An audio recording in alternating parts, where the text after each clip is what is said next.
In the summer of 1673, a French missionary named Jacques Marquette and a trader named Louis Jolliet were paddling down the Mississippi River when they looked up at the limestone bluffs near what is now Alton, Illinois, and saw something that stopped them. High on the rock, two great monsters had been painted. Marquette wrote the description into his journal that night, and he admitted the painting frightened him. Each figure was about the size of a calf, with horns like a deer, a red-eyed and almost human face, a body covered in scales, and a tail so long it wound all the way around the body. Today the image is famous across the region as the Piasa bird, a winged creature that supposedly swooped down and carried off human beings. But almost everything in that popular story was invented by a single writer in the 1800s, and the original painting Marquette saw was blasted off the cliff and hauled away more than a century ago.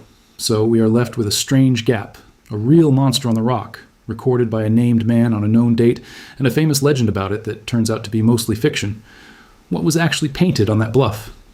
To answer that honestly, we have to separate three different things that usually get told as one, and we start with the only solid ground there is, the journal itself.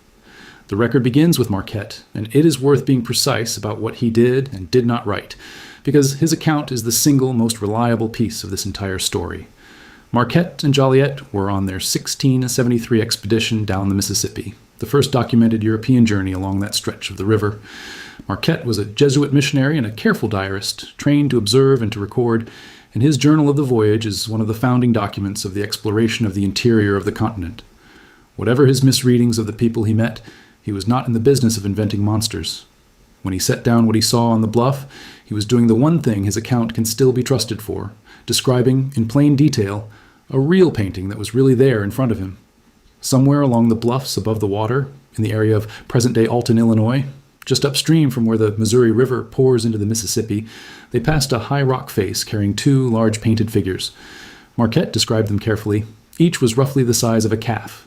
They had horns on their heads, like a deer, a frightening reddish face that seemed almost human, a beard, eyes that struck him as red, a body covered with scales, and an extraordinarily long tail that wrapped around the whole figure, in some readings passing over the head and back down between the legs.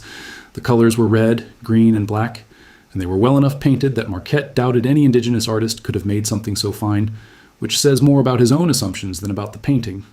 Notice what is not in that description. There are no wings. Marquette's monster is not a bird. It is a horned, scaled, long-tailed creature on a cliff, closer to a serpent or a great cat than to anything that flies.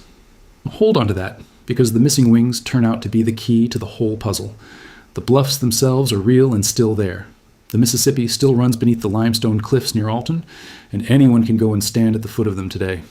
This is a landscape of high, pale rock, river towns, and the wide brown water of the middle Mississippi, and it is exactly the kind of dramatic natural wall where a painted figure, placed high and deliberately, would be seen by everyone passing on the river below.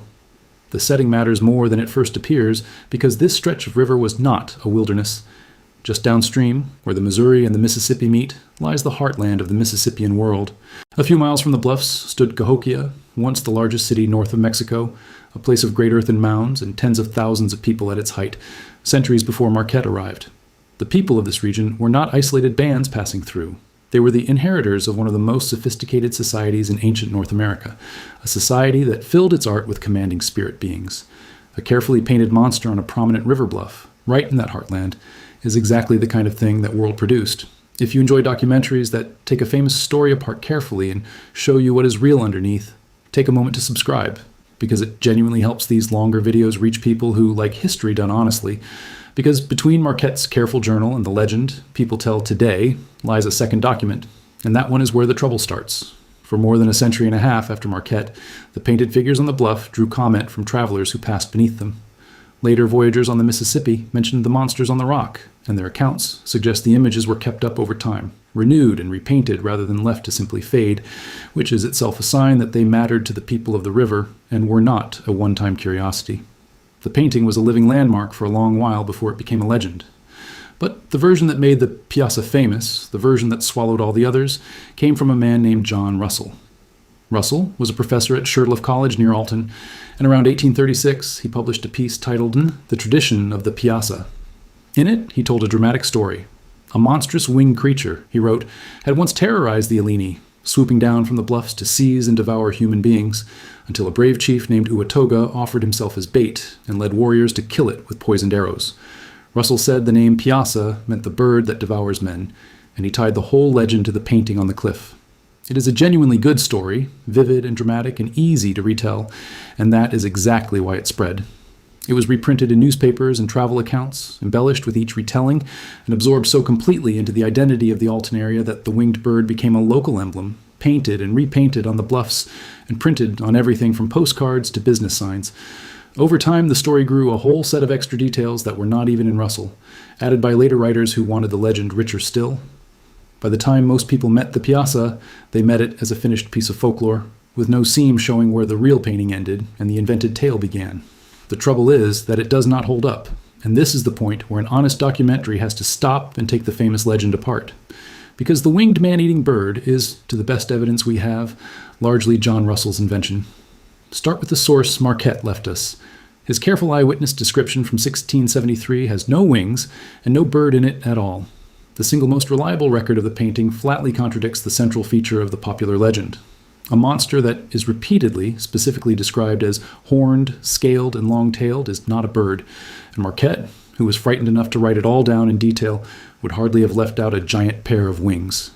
Then there is Russell himself. A later writer, William McAdams, who documented the antiquities of the Mississippi Valley, reported in the 1880s that Russell had admitted the tale was a fabrication, a piece of imaginative writing rather than a recorded indigenous tradition. The heroic chief, the poisoned arrows, the man-eating flights, the very translation of the name, all of it traces to a 19th century college professor with a gift for storytelling, not to the people who actually painted the bluff. And the physical evidence that might have settled the question is gone. The original pictograph, the actual painting Marquette saw, survived on the cliff into the 1800s, but the bluff was made of good lithographic limestone, and in the 1870s, a lime company quarried the rock face away for stone. The image that had looked down on the Mississippi for an unknown span of time was simply blasted off and carted out. What stands near Alton today is a 20th century reproduction, painted on a different bluff several hundred yards from the original site, and based not on the vanished painting itself, but on later sketches and lithographs of it. It even has to be repainted regularly, because the rock it sits on does not hold the image well. The Piasa that tourists photograph is a modern picture of a 19th century drawing of a thing that no longer exists, and the reproductions themselves have not been faithful. The versions painted over the years have tended to lean into Russell's legend rather than Marquette's journal, giving the creature great bat wings and a fierce, dragon-like posture, the very features Marquette never mentioned. So the image the public now treats as the Piasa is doubly removed from the truth, a modern painting of a 19th century drawing shaped by a 19th century fabrication. Each copy has quietly carried the invention forward and left the eyewitness record behind. So the debunk is thorough. The winged bird is invented, the dramatic legend is fabricated, and the original evidence has been destroyed. It would be easy to end there and call the whole Piasa a hoax, but that would be its own kind of error because it would throw away the real thing along with the fake, and the real thing is genuinely old. Because underneath Russell's invention sits an authentic indigenous tradition, and recent scholarship has brought it back into focus. Look again at what Marquette actually described, a horned creature with a long, winding tail and a scaled body, painted on a cliff directly above a great river. That is not a random monster. It is a very recognizable being. From the spiritual world of the Mississippi and Great Lakes peoples, the Underwater Panther, a formidable, horned and long-tailed water spirit associated with rivers, lakes, and the dangerous forces beneath the surface. Images of exactly this kind of being, horned, serpent-tailed, feline, appear again and again in genuine indigenous rock art, on pottery and an engraved shell across the eastern woodlands and the Mississippi Valley. Marquette, without knowing what he was looking at, seems to have recorded one of them. The Underwater Panther is not a fringe figure in that world. Across the eastern woodlands, it was one of the great powers of the cosmos, a being of the underworld and the deep water, often set in opposition to the thunderbirds of the upper world. And it appears on carved shell cups, on copper, on pottery, and painted or pecked onto rock at water's edge from the Great Lakes down through the Mississippi Valley. A horned, long-tailed water creature on a high river bluff is not an oddity in that tradition. It is close to a signature of it. The language points the same way. Careful linguistic and archaeological work published in recent years has connected the name behind Piasa to a real word in the Miami, Illinois language for a kind of small but potent supernatural being, and has linked the painting iconographically to the Underwater Panther tradition rather than to any bird. The Illini, the Confederation of Nations, Marquette met along this river are not gone either. Their descendants carry on today as the Peoria tribe, and the language and the beings in it were real, living things, not a professor's invention. In other words, the scholars conclude that Russell did not invent the painting, he misread it. He took a genuine indigenous water monster on the bluff and rewrote it as a European-style dragon bird with a hero and a quest, burying a real tradition under a made-up one. There is a quiet irony in what was lost and what survived. The one painting that everyone made famous, the one on the Alton bluff, is exactly the one that got destroyed and then rewritten. Meanwhile, all across the region, quieter examples of the same tradition were never turned into legends, and so were never fussed over, and many of them still exist. Horned water spirits pecked into rock along rivers, painted in sheltered bluffs, engraved on shell buried in mounds. Taken together, that surviving body of imagery is a far more reliable guide to what Marquette saw than the bright dragon on the tourist bluff. The real tradition was hiding in plain sight the whole time. In the pieces, nobody bothered to mythologize. The obvious objection is worth answering directly. If the original is destroyed and the famous legend is fake, how can anyone claim to know what it really represented? And the honest answer is that we work from what survives: Marquette's precise description, the sketches made before the quarrying, and the enormous body of comparable indigenous water monster imagery that still exists elsewhere. Those three together point clearly toward the Underwater Panther and away from Russell's bird. That is not the same as certainty. It is the difference between a reading grounded in evidence and a story admitted to be invented. None of this fully closes the case. We cannot examine the original painting. We cannot date it precisely, and we cannot ask the people who made it what it meant to them. It is entirely possible the true picture was richer or stranger than even Marquette captured. That is the honest limit. What we can say is which parts are solid and which parts were made up. Here is what nobody seriously disputes. Marquette recorded 2 large painted monsters on the Mississippi bluffs in 1673, horned, scaled, long-tailed, and wingless. John Russell published the winged man-eating bird legend in 1836 and reportedly admitted he had fabricated it. The original pictograph was quarried away in the 1870s, and the painting near Alton today is a modern reproduction. And Marquette's actual description fits the genuine, widespread underwater panther tradition of the region. Those are the solid stones. Here's where the questions begin. We do not know what the original painting looked like in full, in its real colors and true outline, because it is gone. We do not know who painted it, or how old it was when Marquette drifted past, or how many times it may have been renewed on the rock. And we do not know how much of any authentic story once attached to it, the real indigenous meaning of the being on the bluff, because the loudest legend we inherited was written over it by an outsider. Stand at the base of the Alton Bluffs today, and the modern Piasa looks down at the traffic on the river road, bright and strange and freshly painted, a copy of a copy on the wrong rock. Tourists pull over to photograph it, and the plaque tells them the winged bird once carried off the Illini, the story a professor made up. Almost no one who stops there learns that the creature never had wings, or that the true painting lies in a heap of quarried limestone somewhere, or that the being on the rock belonged to a tradition far older and far more real than the tale printed beside it. Somewhere upstream, the cliff that held the real thing is simply gone, cut away for building stone.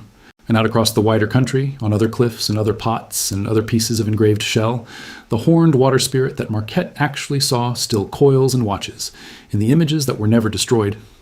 History is rarely settled by a single painting or a single journal. It is assembled slowly, one eyewitness record, one honest correction, one surviving image at a time, and some of it is lost for good to a quarry or a good story. The monster on the Mississippi sits in that space, its real form destroyed, its famous legend exposed as invention, and its true meaning still only half recovered. The painting on the Alton Bluff is gone, the winged legend is exposed as invention, and the real being still watches from 100 other surfaces, on rock and shell and clay, that the quarry never reached. Thank you for reading the old journal with me. If you want more of these, the kind that take a famous story apart to find what is real underneath, consider subscribing, because that is exactly what the next one does. Until then, a question worth sitting with. When the painting is gone, and the legend is a fake, and only a frightened missionary's few careful sentences survive, how do we ever truly know what watched the river from that cliff?